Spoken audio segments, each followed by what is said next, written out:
High voltage 2026-এর বাংলার বিধানসভা নির্বাচন, আর সেই বাংলার বিধানসভা নির্বাচনে বিজেপির অন্যতম সেনাপতি, যিনি গত কয়েক মাস ধরে বাংলার মাটির একদম এ প্রান্ত থেকে ও প্রান্ত চষে ফেলেছেন, যে কৌশল রণকৌশল, সেই রণকৌশল স্থির করেছেন সেই বিপ্লব দেব এই মুহূর্তে আমাদের সঙ্গে কলকাতা টিভিতে।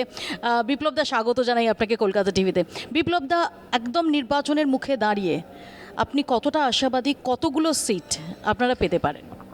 দেখো, সিট তো জনতা নির্ণয় করে। আমরা মমতা বন্দ্যোপাধ্যায়ের মতো না যে সব কিছু অ্যাডভান্স ডিক্লারেশন করে দিই।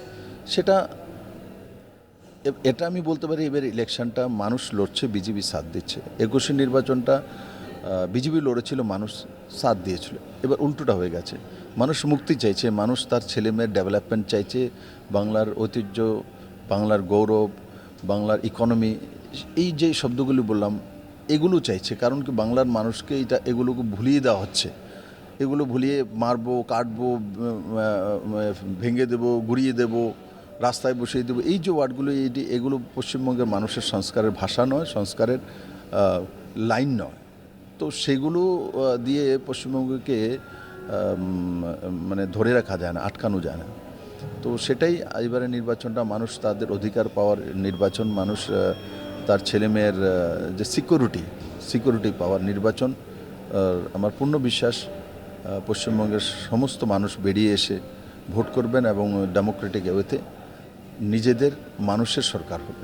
আপনি যেমনটা বললেন যে এবারের নির্বাচন বাংলার মানুষের অধিকারের নির্বাচন, তৃণমূল কংগ্রেসের তরফ থেকে বা অন্য বিরোধীদের তরফ থেকে অভিযোগ করা হচ্ছে যে আসলে এটা ভোটাধিকার বাঁচানোর লড়াই, এবং সেই লড়াইটা আপনাদের বিরুদ্ধে, কারণ আপনারা এসআইআরের মাধ্যমে আমি জাস্ট তাদের অভিযোগটাকে ভার্বাটিম বলছি, যে নির্বাচন কমিশনের মাধ্যমে এসআইআর করে আপনারা বৈধ ভোটারদের তাদের বঞ্চিত করছেন, এবং যে লড়াইটা মমতা বন্দ্যোপাধ্যায় লড়ছেন, এটা তৃণমূল কংগ্রেসের তরফ থেকে আমরা দেখছি সর্বস্তরে এটাকে বলা হচ্ছে, এটা দাবি করা হচ্ছে।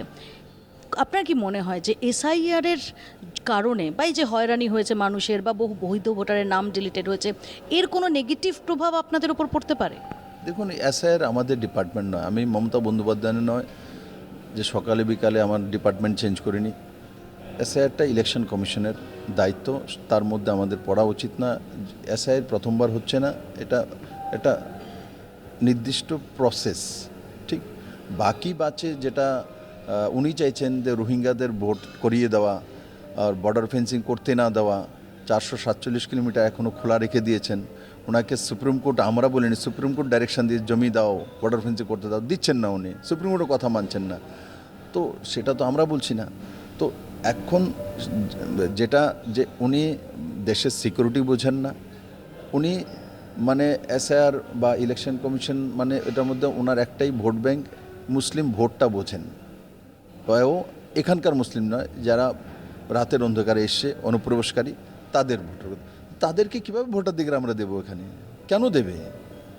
যারা হিন্দু, বৌদ্ধ, খ্রিস্টান, জৈন, যারা এই আমাদের পার্শ্ববর্তী দেশগুলোর মধ্যে সংখ্যালঘু আছেন, তাদেরকে বলা হয়েছে তারা এখানে থাকার অধিকার রয়েছে। কারণ যাবে কোথায়?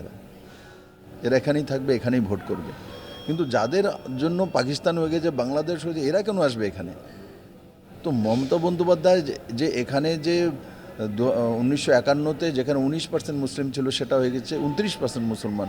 আর যেটা হিন্দুদের পার্সেন্টেজ ছিল, যেটা ছিল সেটা নেমে ডাউন, ডিক্রিজ হয়ে গেছে। তো এটা কি দেশের জন্য কল্যাণ হচ্ছে, না উনি আরেকটা গ্রেটার বাংলাদেশ বানাতে চাইছেন, যেটা ওনার স্বভাব?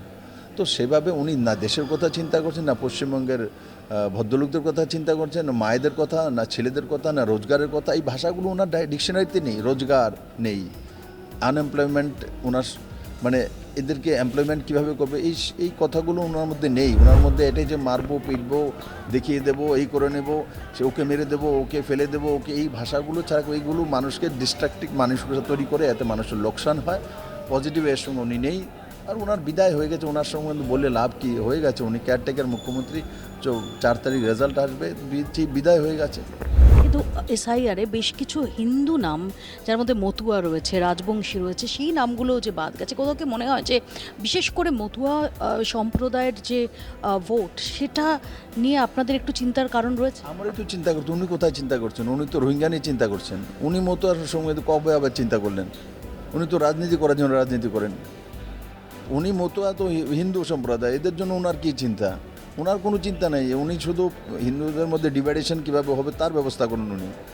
ওনার কোনো এসব আপনি গলতফহমিতে আছেন। ওনার মধ্যে এসব কোনো সোচ ভাবনা কোনো কিছু নেই।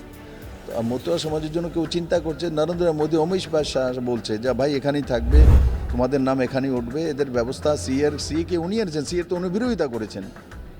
C is the first person যে সিএর বিরোধিতা করছেন।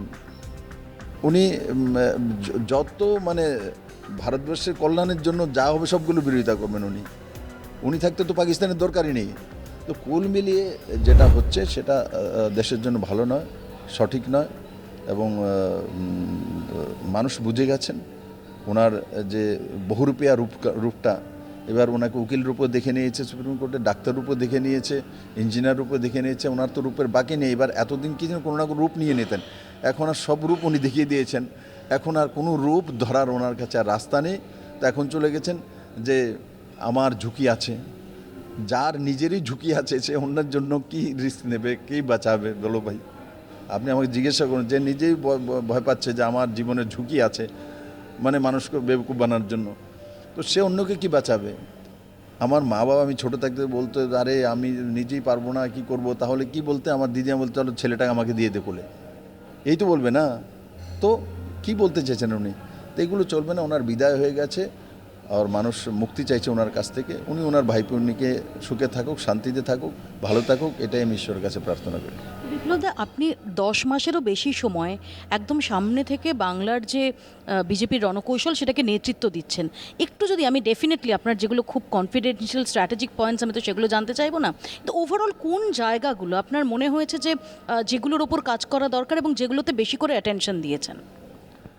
দেখুন, ইলেকশন তো হয়েই যাচ্ছে, তার মধ্যে এখন চিন্তা করে লাভ নেই। যা হওয়ার হয়ে গেছে, মানুষ এখন নির্ণয় দেবে। আমরা আগামী দিন সরকার আসার পরে কী কাজ করব আমরা সংকল্পপত্রের মাধ্যমে মাননীয় গৃহমন্ত্রী প্রকাশ করেছেন। তার মধ্যে ওভারঅল ডেভেলপমেন্ট রয়েছে, সেটা মহিলা হোক, পুরুষ হোক, যুবা হোক, ইন্ডাস্ট্রিয়াল গ্রোথ হোক, আর বাকি ইনফ্রাস্ট্রাকচারাল হোক, সবগুলো আমরা একদম ডিটেলস গিয়েছি। যে পশ্চিমবঙ্গকে এক শক্তিশালী রাজ্য বানাতে গেলে যা যা প্রয়োজন সবগুলো আমাদের সংকল্পপত্রের মধ্যে রয়েছে। তো আমি আশা করি যে মানুষ সেটা জানে, বোঝে, এবং মানুষ তার অধিকার নেবে, এবং পশ্চিমবঙ্গের যে হিত গৌরব সেটা ফিরিয়ে আনা। সবচেয়ে দেখো, টাকা পয়সা, যে পশ্চিমবঙ্গের মানুষের জন্য টাকা পয়সা বড় ইস্যু নয়। বড় ইস্যু হচ্ছে সংস্কার ও সংস্কৃতি। আমাদের কাছে টাকা না থাকলে আমরা রবীন্দ্রসঙ্গীত গেয়ে ঘুমিয়ে যেতে পারি। আমাদের কাছে টাকা পয়সা রোজগার না হলে আমরা নজরুল গীতি গাইয়ে, তবলা বাজিয়ে, হারমোনিয়াম বাজিয়ে মনটাকে শান্ত করতে পারি। উনি তো এগুলো ছিনিয়ে নিচ্ছেন। আমার কথা হলো উনি চালাতে পারছেন না, ঠিক আছে, কিন্তু এই ওনার হারমোনিয়াম ছিনিয়ে নিয়েছে, তবলা ছিনিয়ে নিয়েছে, রবীন্দ্রসঙ্গীত ছিনিয়ে নিয়েছে, নজরুলগীতি ছিনিয়ে নিয়েছে, আবৃত্তি ছিনিয়ে নিয়েছে। সব কিন্তু ওনার গুণগান গাও, ভাইপুর কথা বলো, এটা হচ্ছে বাংলার কালচার। কে বলেছে এগুলো? কে বলেছে? উনি রবীন্দ্রনাথকে ভুলিয়ে দিয়েছে। রবীন্দ্রনাথের জনগণমন দিয়ে এখন আর স্কুলে পশ্চিমবঙ্গ হয় না। উনি কোথায় নিয়ে যাচ্ছেন বাংলাকে?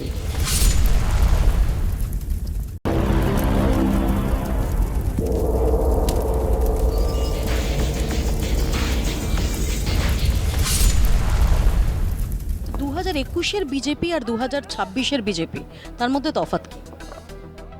প্রত্যেকটা ইলেকশন আলাদা হয়, আর প্রত্যেকটা ইরা আলাদা হয়। বিজেপি আর অবিজেপির মধ্যে আমাকে যেভাবে আমার মা বাবা লালন পালন করছে, যে আবহাওয়াতে আমি বড় হয়েছি, আমার ছেলে সেই আবহাওয়া আর সেই পরিস্থিতিতে লালন পালন হয়নি, বড় হয়নি। তার জন্য প্রত্যেকটা সময়, প্রত্যেকটা ইলেকশন, প্রত্যেকটা সাবজেক্ট চেঞ্জ হয়। তো স্বাভাবিক 21-এ এক ধরনের ইলেকশন, 26-এ এক ধরনের ইলেকশন। আমি বললাম এক কথা যদি বলে, 21-এর নির্বাচনটা বিজেপি লড়েছিল, মানুষ সাথ দিয়েছিল, আর 26-এর নির্বাচনটা মানুষ লড়ছে, বিজেপি সাথ দিচ্ছে। কিন্তু একই সঙ্গে কি তৃণমূল যেটা অভিযোগ করছে যে ইসিআই সাথ দিচ্ছে, এজেন্সি সাথ দিচ্ছে, এটাও কি ঠিক? দেখুন, ইসিআই হোক, ইলেকশন কমিশন হোক, আর বাকি সব ব্যবস্থা হোক, এজেন্সি হোক, সাথ ডেমোক্রেসির দেয়। উনি তো ডেমোক্রেসিটাকেই ভাবেন ভাইসনেস। তো ওনাকে আপনি বুঝাতে পারবেন না যে জেগে ঘুমায় তাকে কেউ জাগাতে পারে না। তো তার জন্য উনি এই সংবিধানের সিস্টেমটাই বোঝেন না, উনি এটাকে অস্বীকার করেন।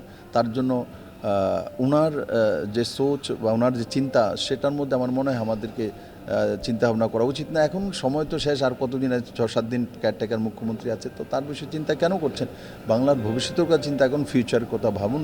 এক শুভ দিন আসছে, শুভক্ষণ আসছে, সেটার বিষয়ে আমরা চিন্তা করলে দুইজনের। বিপ্লবদা, যেহেতু আপনি ত্রিপুরার মুখ্যমন্ত্রী ছিলেন এবং ত্রিপুরার রাজনীতির সঙ্গে ওতপ্রোতভাবে জড়িত, ত্রিপুরাতে বাম সরকারের যে পতন, বাম জমানার যে পতন, সেই পতনটার সাক্ষী আপনি, আপনাদেরই হাত দিয়ে হয়েছে। আমার প্রশ্ন হচ্ছে যে এখানেও তো একটা কমিউনিস্ট রেজিম ছিল 34 বছরের।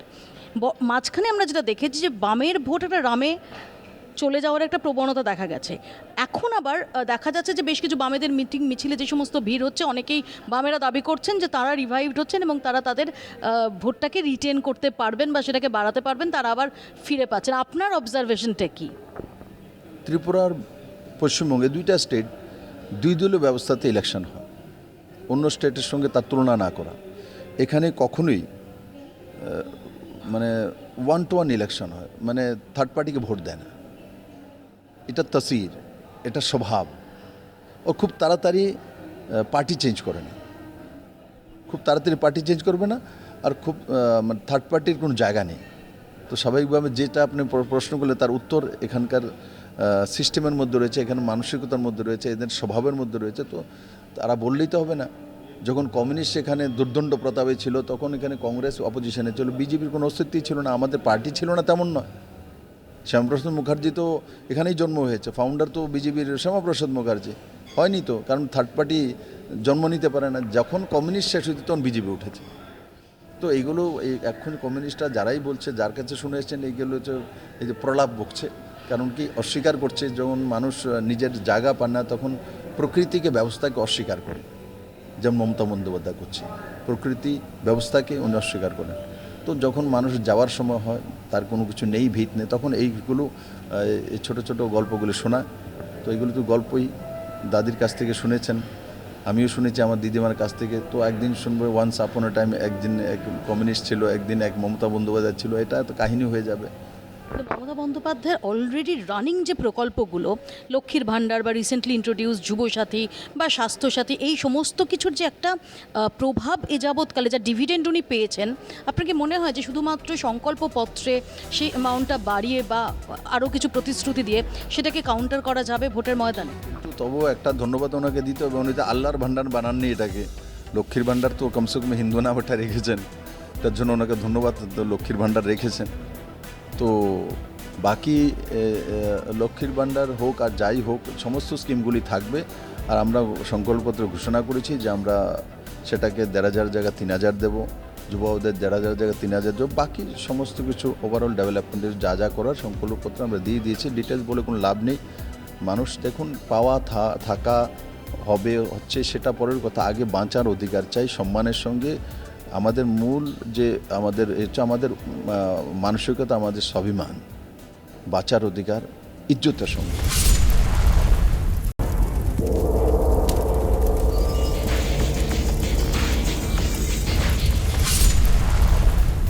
বাঙালি অস্মিতা প্রশ্নেও তো আমরা দেখছি তৃণমূল কংগ্রেস বিজেপির বিরুদ্ধে বারবার সুর চড়াচ্ছে এবং মনীষীদের নিয়ে আপনাদের একাধিক নেতার বক্তব্য, তাই নিয়ে তারা সুর চড়াচ্ছে এবং যেখানে হয়তো কোথাও, এবং আমরা দেখছি প্রচুর বিজেপি নেতাদের মধ্যে মাছ খাওয়ার প্রবণতা প্রচুর বেড়ে গেছে। তো দেখুন, এগুলো ইলেকশনের ইস্যু নয়।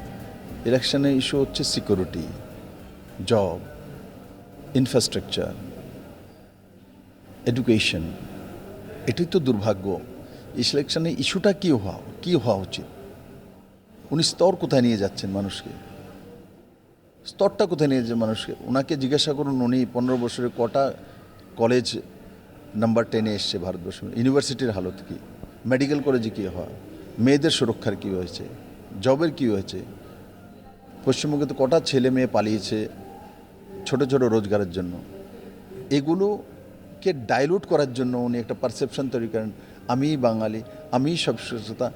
উনি তো আমি আর আপনাকে ছেড়ে দিন, উনি তো রবীন্দ্রনাথকে অস্বীকার করেন, উনি বঙ্কিমচন্দ্রকে অস্বীকার করেন, নেতাজি সুভাষচন্দ্রকে অস্বীকার করেন, ক্ষুদিরাম বসুকে অস্বীকার করেন।